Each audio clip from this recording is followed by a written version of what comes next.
What's up, YouTube? Welcome back to my channel. It's Dennis from Simplify Investing, bringing at you another video. Today, what we're going to talk about is DraftKings partnering up with ESPN and Caesars Casinos. So if you're new here, please smash that like button. And without any further ado, let's get started.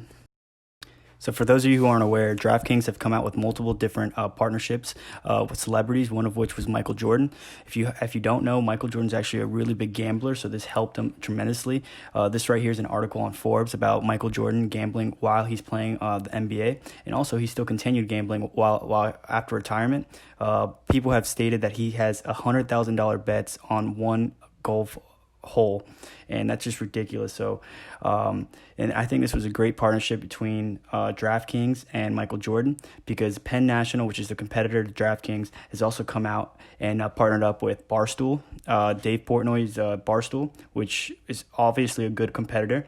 If you guys know anything about Dave Portnoy, he pushes his stock like crazy. He's a motivator. He's very controversial in social media and has a large following, and that definitely helps their stock.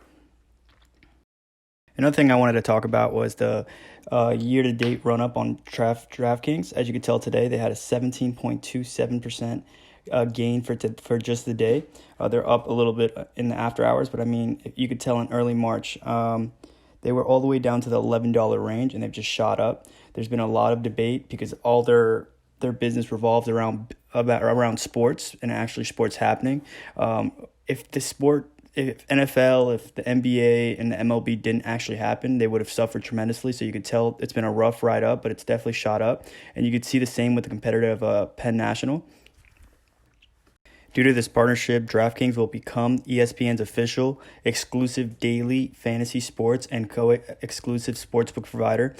Caesars Sportsbook will be the exclusive odds provider and co-exclusive sportsbook provider for ESPN.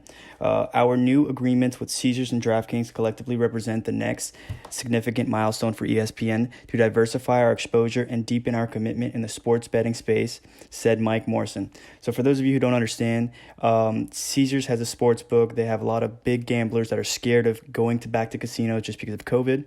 And what they want to do is start focusing online and getting all their bets online. So they partnered up with DraftKings in the past. DraftKings is going to provide the odds and software for Caesars in order for people to gamble on Caesars. But ESPN decided to partner up with them as well in order to promote DraftKings onto ESPN's fantasy platform. As you can see here, the sports betting market has grown tremendously. Back in 2017, they said the market was worth about $104 billion and is expected to get to $155 billion by 2024. The problem with this is that a lot of gambling is peer-to-peer and is not really through a dealer. And a lot of friends group up together and bet together instead of going through an actual dealer. And it makes it very hard to actually measure the amount of money being gambled at a given time. Again, here's another article that comes out and talks about DraftKings. DraftKings, after the digital sports and gaming company announced an agreement to become the co-exclusive provider of fantasy sports content and offerings for Walt Disney Co., which is the parent company of ESPN.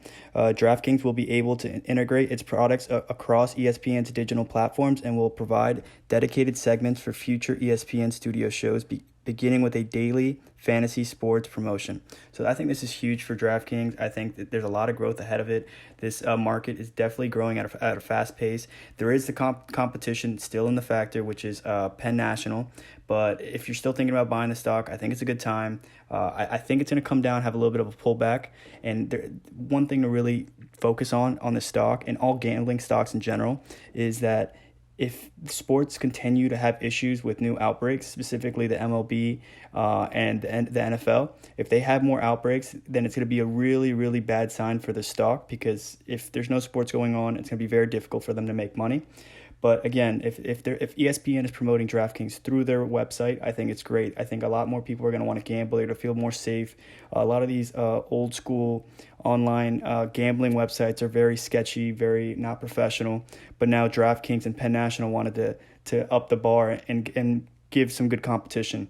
So if you have any criticism, please leave it in the comments below. I would love to hear it. Again, don't forget to like. It really helps with the algorithm, and smash that subscribe button. I really appreciate it. And I'll catch you guys in the next one.